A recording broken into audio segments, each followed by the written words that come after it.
Finalement, après l'intervention de Pierre Feuillet, je ne vais pas avoir beaucoup de choses à ajouter. Ça sera peut-être donner des exemples finalement sur ce qui a été, décrit. Donc, comme il a été dit, je travaille à l'unité de toxicologie alimentaire qui est basée ici à Toulouse, du côté de l'école vétérinaire. Donc en fait, la qualité sanitaire, ce qui a été posé ce matin, et Pierre Feuillet l'a dit. Là, c'est mieux. Donc en fait, c'est se nourrir, oui, mais de quoi?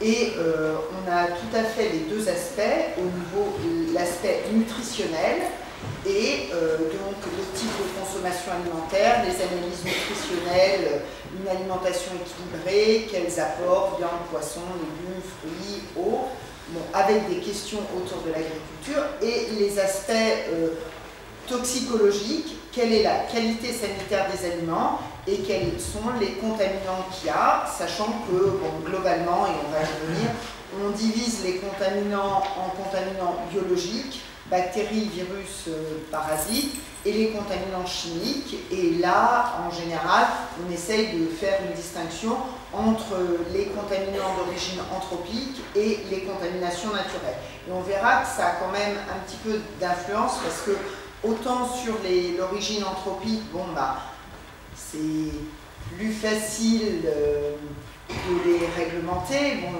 c'est ce qui a été dit, le bio, si on ne met pas de pesticides au départ, on n'en aura pas à l'arrivée. Ça, c'est un petit peu évident. Bon, les contaminants naturels, bon, moi je travaille en particulier sur les mycotoxines, elles sont produites par les champignons. Bon, dire aux champignons d'arrêter de pousser, ouais, on peut essayer, mais globalement, on n'y arrivera pas. Donc, c'est plus compliqué, c'est pas exactement les mêmes choses qu'on met en jeu. Donc, la toxicologie, en fait, on va être à l'interface de la toxicologie, mais aussi de la nutrition et des sciences de l'aliment. Alors bon, ce qu'on veut tous, c'est un aliment santé, un aliment plaisir aussi qui a été évoqué. Bon, mais malheureusement, il y a aussi des pathologies qui vont être liées à l'aliment et aussi aux contaminants qui sont dans ces aliments. Pour continuer et reprendre un petit peu ce qui a été dit dans les définitions, en toxicologie alimentaire, il y a vraiment trois notions qui sont les plus importantes. C'est la notion de danger. C'est très intuitif, la notion de danger. Qu'est-ce qui est dangereux? Qu'est-ce qui a un effet indésirable? Donc, et après, on peut mesurer cet effet indésirable, qu'est-ce que ça va entraîner. La deuxième notion qui est importante et qui a déjà été évoquée, c'est la notion d'exposition.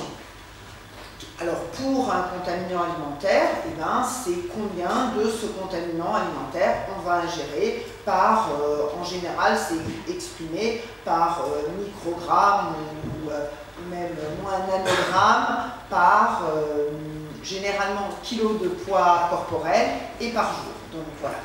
Et en fait, après la troisième notion qui a déjà été traitée, c'est le risque. Et en fait, le risque, c'est le danger multiplié par l'exposition.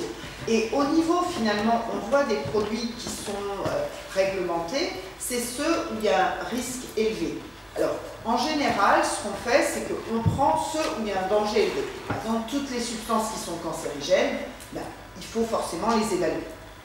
Mais pour les autres qui ont des dangers moins élevés, on va regarder la notion de risque. Parce qu'un contaminant, s'il est dangereux, alors pas cancérigène, s'il est dangereux, mais qu'on n'y est pas exposé, c'est finalement pas si grave que ça. Par contre, un contaminant qui est finalement moins dangereux, mais auquel on est exposé tous les jours, à tous les repas, en des quantités relativement importantes, celui-là, il faudra s'y intéresser. Donc cette notion de risque, c'est quelque chose qui est important. Et généralement, d'ailleurs, on le verra après, mais quand on fait des évaluations du risque, on regarde les dangers, l'exposition pour arriver à réglementer. Bon. Les différents types de dangers, ce que j'ai dit, il y a aussi les dangers physiques auxquels je ne vais pas en parler, mais on en parle par exemple quand on trouve un bout de verre dans une boîte de conserve. Ça, c'est typiquement un danger chimique, un danger physique, mais bon, celui-là, en général, c'est des mesures plus de bon sens, mais qu'il faut mettre en œuvre pour être sûr qu'il n'y ait pas de verre, qu'il n'y ait pas d'épingles dans les produits. Voilà. Après, donc, il y a les dangers chimiques, tous les contaminants, et les dangers biologiques. La grande différence, en fait, entre ces trois types de dangers, c'est leur évolution de la contamination dans le temps. Globalement, les dangers chimiques ou physiques, ils y restent à peu près dans les mêmes proportions. Alors, pas toujours exactement, parce que des dangers, par exemple, chimiques, suivant ce qui va être consommé, on va pouvoir en enlever. Bon, je prends les exemples, par exemple, des pesticides. Si on mesure des pesticides sur une orange versus une orange épluchée, on n'aura pas la même chose. Bon, sachant quand même qu'on ne mange pas la peau. Donc après, mais globalement, on ne change pas beaucoup. Tandis que les dangers biologiques, on sait que les micro-organismes se multiplient et on sait très bien qu'il va y avoir une conséquence du fait de la multiplication de ces micro-organismes. En particulier, si on les conserve, et là le consommateur aussi souvent, si on le conserve mal ou si dans la restauration collective à un moment la chaîne du froid n'est pas conservée, et bien là on peut avoir vraiment un problème de multiplication de ces dangers. Ce qui est aussi important par rapport à ce qu'on a en toxicité, c'est distinguer ce qu'on appelle toxicité aiguë versus toxicité chronique. Bon. Le nom parle de même. La toxicité aiguë, globalement, c'est qu'est-ce qui nous arrive quand on mange quelque chose, globalement, l'instant d'après. Et c'est typiquement, voilà, on mange un repas, on est malade tout de suite après, ça c'est de la toxicité aiguë, et généralement, c'est dû à des toxi-infections alimentaires, généralement à des micro-organismes. Cette toxicité aiguë, elle existe aussi pour les autres composés. Pour tous les composés chimiques, on peut avoir une toxicité aiguë. Mais bon, si on boit une bouteille de pesticides en entier tout de suite, on va avoir une toxicité aiguë. Si on mange, mais généralement, on est exposé à des faibles doses, donc ça, c'est pas le problème de cette toxicité aiguë. Là, on est plus dans des problèmes de toxicité chronique. Donc, quelles sont les conséquences d'être exposé pendant une très longue durée, généralement à des petites quantités? Et alors, le problème, c'est mesurer l'exposition, déjà comment on peut savoir, et puis aussi mesurer un petit peu les effets retard. Le plus gros risque dans ce cas-là, c'est le développement de cancer, mais en fait, comme on va pouvoir relier à ce qu'on a été exposé il y a 10 ans, il y a 20 ans, il y a plus, à la survenue d'un cancer qui arrivera beaucoup plus tard. Donc là, c'est une question de savoir, c'est beaucoup plus compliqué d'être capable d'analyser les effets de cette exposition chronique. Bon. Je vais passer rapidement sur les toxi-infections alimentaires, parce que c'est un peu moins mon domaine, donc voilà, mais il ne faut pas les oublier. Ces toxi-infections alimentaires, c'est dû à des micro-organismes, et comme j'ai dit, ça implique souvent une exposition de toxicité aiguë. Bon, il y a les données de l'INVS en 2014 qui montraient qu'il y avait près de 1300 foyers qui avaient eu des toxi-infections alimentaires collectives, des TIAC, et ça affectait plus de 10 000 personnes, et ça a conduit à 6 décès. Au niveau plus global de la planète, en 2010, là le nombre de personnes était quand même beaucoup plus conséquent, et donc les pathogènes qui étaient impliqués, c'est d'abord Salmonelle, Escherichia coli, mais aussi les norovirus. Là, on a aussi des... c'est très lié à la façon dont on est capable de conserver les aliments, et il y a des endroits dans le monde où on est plus touché parce que la conservation des aliments sera moins bonne que celle que nous, on peut heureusement avoir ici chez nous. Pour les composés chimiques, en fait, la façon dont on fonctionne, c'est de travailler sur les effets doses. Globalement, on a, généralement, les expériences sont faites sur des rongeurs, rat ou souris, et on regarde l'effet, qu'est-ce qu'on a comme effet avec différentes doses. Et le but, c'est de trouver un seuil qu'on va appeler une dose sans effet, ou en anglais NOAEL, No Observed Adverse Effect Level. Donc le but, c'est de trouver cette dose sans effet, parce que toute la réglementation va être basée sur cette dose sans effet. Alors, j'élimine là, et ça a été évoqué ce matin, le problème des composés qui n'ont pas des effets monotones, parce que ça veut dire qu'en bas de la courbe, eh ben, au lieu d'aller vers 0, ça peut remonter, et là, ça pose des questions auxquelles on n'est pas complètement encore capable de répondre tout le temps. Mais globalement, donc, on a une courbe, on cherche une dose sans effet, et après, de cette dose sans effet, on va faire une valeur toxicologique de référence. Et globalement, comment on fait cette valeur toxicologique de référence? C'est on fait cette dose sans effet qu'on divise par un facteur de sécurité pour avoir ce qu'on appelle une DJA ou une DJT. Alors pourquoi il y a deux noms? C'est tout simple, parce qu'on va différencier là les substances naturelles des substances où on a additionné. Les doses journalières admissibles, ça va être pour les pesticides, parce que là, on est capable de fixer qu'est-ce qu'on peut admettre, qu'est-ce qu'on ne peut pas admettre. Les doses journalières tolérables, c'est pour les substances naturelles. Les mycotoxines, par exemple, elles sont là, et on va les tolérer. Quel est le niveau? Le principe est le même, mais il y a juste une petite différence de vocabulaire qu'on a. Et donc, ce qu'on essaye, c'est d'avoir l'exposition qui est inférieure à la DGA ou la DJT. Donc, tout ça, c'est la dose sans effet diminuée par le facteur de sécurité. Alors, comment est calculé ce facteur de sécurité? C'est un facteur de sécurité, Alors, ce facteur, il est à minima de 100. Et ce 100, il est fait 10 fois 10. Donc, le premier 10, c'est de dire que l'homme est 10 fois plus sensible que l'espèce animale qu'on va avoir utilisée dans les manuels.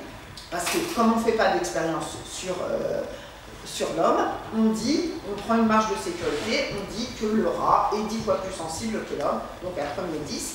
Et le deuxième 10, c'est pour dire qu'on n'est pas tous pareils. Donc il y a des gens qui vont avoir des métabolismes, répondre différemment. Mais on n'est pas tous pareils parmi les adultes. Ce 10-là, il ne va pas permettre de changer entre un enfant et un adulte, ou entre une personne âgée et un adulte, où là, on va avoir des réglementations qui seront différentes. Là, c'est juste pour prendre la variabilité individuelle. Et au-dessus de ça, on peut rajouter un autre facteur qui varie de 1 à 50, suivant l'effet qu'on va prendre. Il est évident que si on va prendre un retard de croissance, c'est pas du tout pareil que si on va prendre un effet qui est possiblement cancérigène. Donc, ce qu'il faut voir, c'est que quand même, je reviens à ma diapo d'avant, la DJT, c'est la substance qui n'a pas d'effet divisée par à minima 100, mais ça peut aller à 5000. Il ne faut pas la dépasser, et si on a des réglementations, il faut les appliquer. Et ça veut dire aussi quand même que si un jour on dépasse, on n'est pas mort tout de suite, et d'ailleurs ça se saurait si on était mort, si on avait dépassé les DJT, il faut voir que ce facteur de sécurité, il est important. Et juste moi je travaille en toxicologie animale, ce qui est à noter, c'est que pour les animaux, ce facteur de sécurité n'existe pas. Et c'est pour ça que les réglementations, vous voyez, les réglementations qui sont faites en nutrition humaine, en nutrition animale, sont différentes, et une grosse part de la différence, c'est ce facteur de sécurité qui n'existe pas.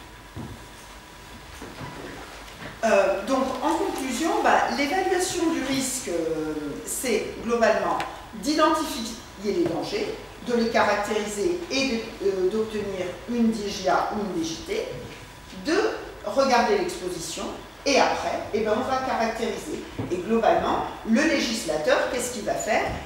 Si la DGA ou la DJT, elle est proche de l'exposition, bon ben là, il faut faire quelque chose, mais si elle est loin de l'exposition, généralement on ne fait rien, parce que si on met en place une législation, ça veut dire qu'il faut l'appliquer, ça veut dire qu'il faut mettre des moyens derrière ça. Et généralement, comme les moyens ne sont pas extensibles, on va mettre des moyens aux endroits où on est proche de la DGT, plutôt que pour les substances pour lesquelles on est relativement loin. Il y a un cas particulier, c'est les substances naturelles qui sont cancérigènes. Parce que oui, il y a des substances naturelles qui sont cancérigènes et il faut quand même faire quelque chose.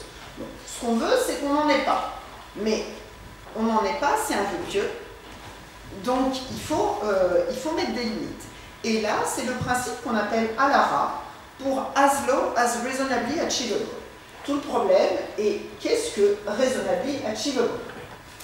Alors, le Reasonably Achievable, il doit prendre globalement en compte deux choses. Premièrement, c'est les techniques d'analyse. Parce qu'il ne sert à rien de mettre une réglementation si on ne peut pas l'appliquer. Si on n'a pas les techniques pour mesurer quelque chose, ça ne sert à rien de les réglementer, puisqu'on ne peut pas le faire. Et c'est pour ça que toutes les réglementations, ils sont toujours inférieurs à quelque chose. Parce que c'est inférieur à quelque chose qu'on peut mesurer. Donc ça, c'est le... Et après, il faut voir l'impact économique et l'approvisionnement alimentaire. Parce que ça revient un petit peu à la première diapo, c'est bien de manger sain, il faut d'abord manger.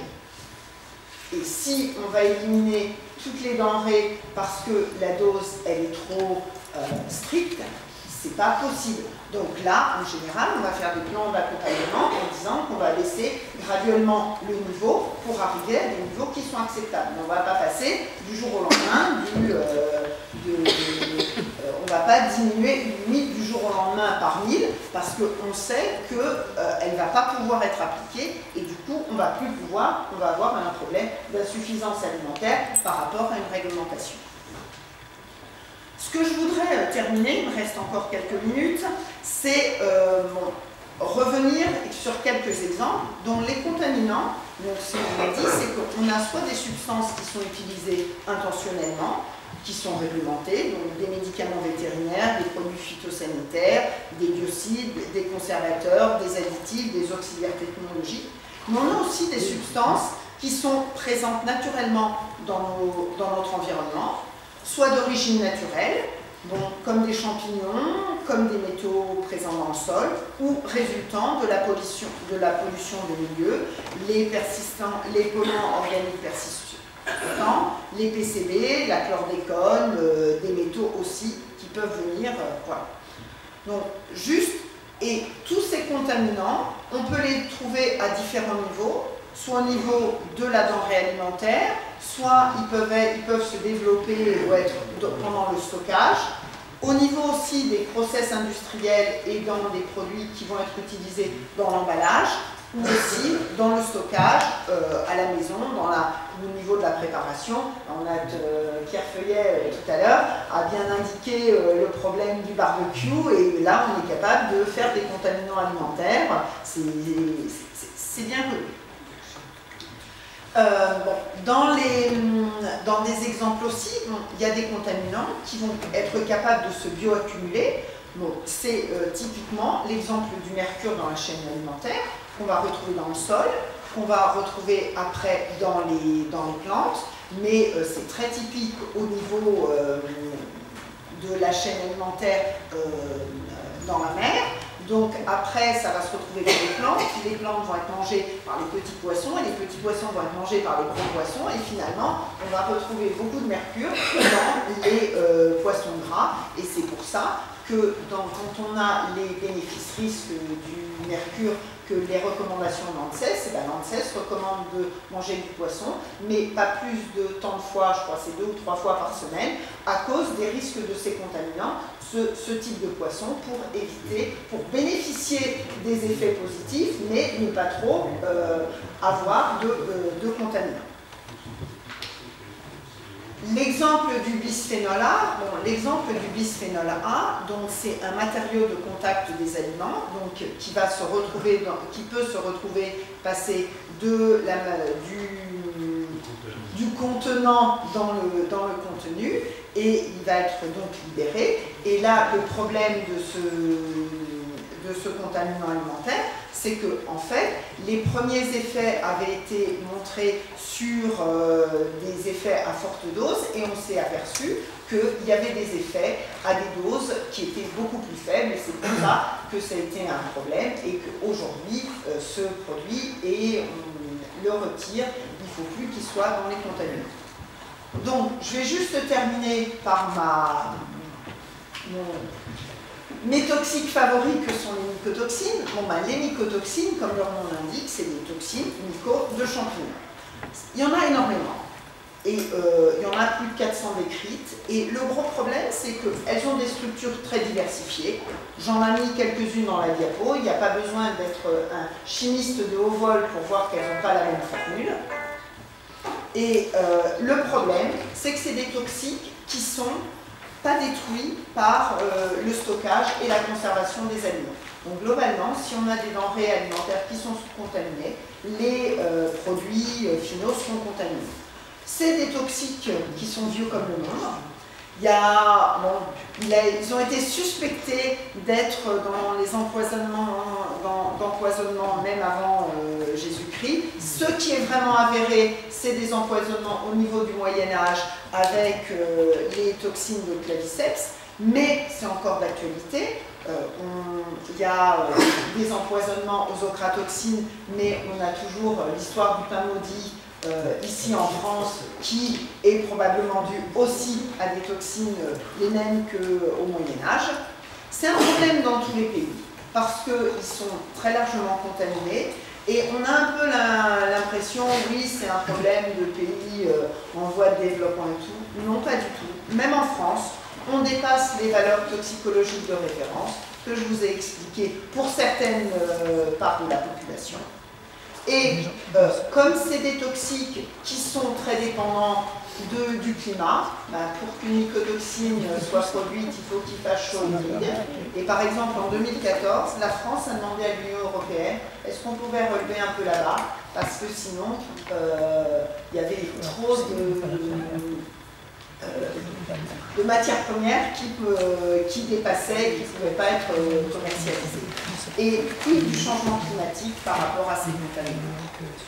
Ils ont plein d'effets, et dont des effets très dangereux. Et en bas, il y a les effets qui sont cancérogènes. L'aflatoxine, c'est le plus puissant cancérogène naturel.